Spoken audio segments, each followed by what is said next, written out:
Once again tonight, KTN News has obtained evidence of politicians, including a former member of the Nairobi County Assembly, who's suspected of dishing money to goons to disrupt today's demonstrations in the Nairobi Central Business District.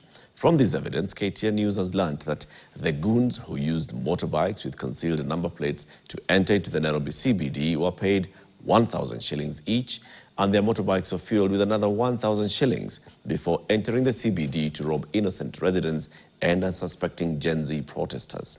This unfolded right in front of KTN's David Mudoka, who was in the CBD all day. Here is his story.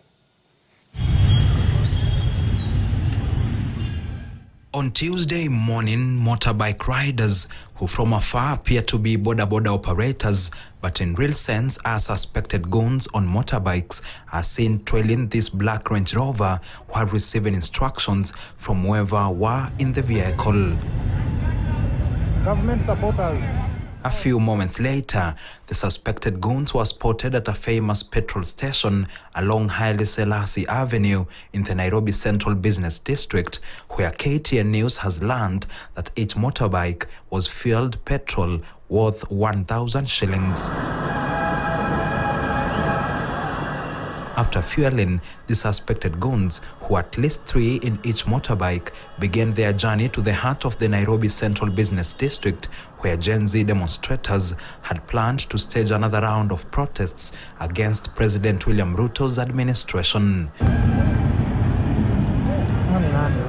But before undertaking what they had been hired to do, the suspected goons on motorbikes with concealed number plates received another set of instructions from the same black Range Rover that they were seen riding alongside in the morning. It is here where KTN News has learned that the alleged goons also received 1,000 shillings each and also given the green light to roam in one park in the Nairobi Central Business District, thus disrupting the protests that entered their 5th week on Tuesday. KTN News has done a search on the owner of the Range Rover 2000 model on National Transport and Safety Authority's portal and has established that the vehicle belongs to one Mark Ndongo Nganga. On doing a further probe into who Mark Ndongo Nganga is, KTN News has learned that Mark Ndongo is a former member of the Nairobi City County Assembly who represented Maringo Hamza Ward in City Hall from 2017 to 2022 before unsuccessfully vying for the Makadara MP seat in the 2022 general elections. It is, however, unclear if Mark Ndongo himself was behind the wheel of his Range Rover or was the one dishing money and issuing instructions to the suspected goons in the 2 occasions where people in the Range Rover were seen interacting closely with the goons on bikes. In 2 rounds, the suspected hired goons snatched phones and other accessories from unsuspecting residents and innocent demonstrators. Mimi naitwa Sami. Na mimi nilikuwa nachukua video. Na nilikuwa kidogo tu hivi wapite na simu yangu. Wamepita nayo nilikuwa nimeshika na nguvu. Walikuwa wanawekewa mafuta ya dhao, wanapewa dhao. So badala ya hiyo wanaanza kusnatch simu kwa barabara wakikimbia. Town hawafanyi town. Ukiangalia namba plate zao zinasoma Kangemi. Wamefunga namba plate.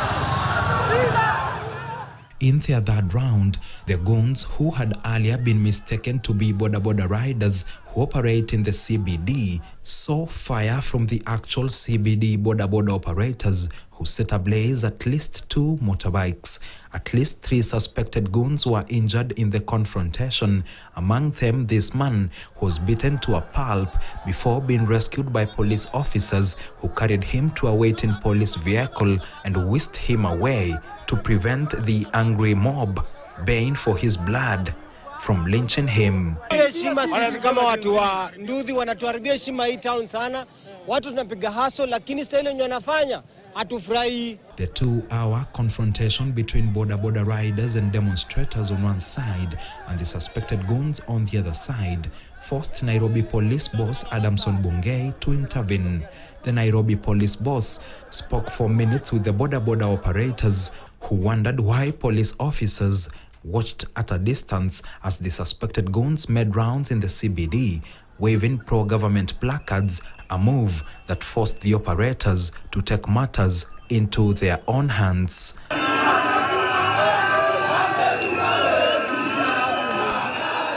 After Bungei left, protesters who until 1 p.m. had not taken to the CBD's streets appeared in their numbers, and unlike previous protests, police officers did not attempt to tear gas them or disperse them with water cannons that were nowhere to be seen in the CBD on Tuesday.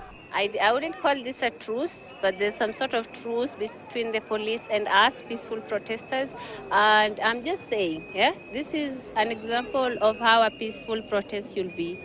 Inafaa kuwa hivi. You see, no one should die.